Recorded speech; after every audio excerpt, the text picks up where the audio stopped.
بسم اللہ الرحمن الرحیم۔ چینل کو لائک، سبسکرائب اور بیل آئیکن پر کلک کریں۔ ایبیان ادس یہودی چرواہا اپنی بکریاں چرا رہا تھا کہ ایک بھیڑیا آیا اور ایک بکری کو پکڑ لے گیا۔ ایبیان یہودی نے بھیڑیے کا تعقب کیا اور بکری کو چھڑا لیا۔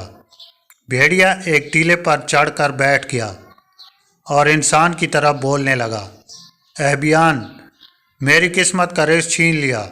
ایبیان یہودی نے بڑے تعجب سے کہا، خدا کی قسم ایسی عجیب بات میں نے کبھی نہیں دیکھی کہ بھیڑیا انسان کی طرح بات کر رہا ہے۔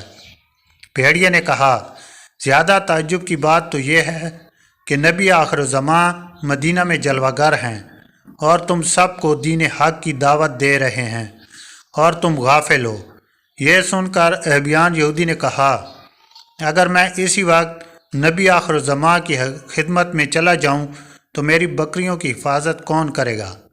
بھیڑیے نے کہا، میں حفاظت کروں گا، اس رب کی قسم جس نے حضرت محمد مصطفیٰ صلی اللہ علیہ وآلہ وسلم کو تمام عالمین کی ہدایت کے لیے بھیجا ہے۔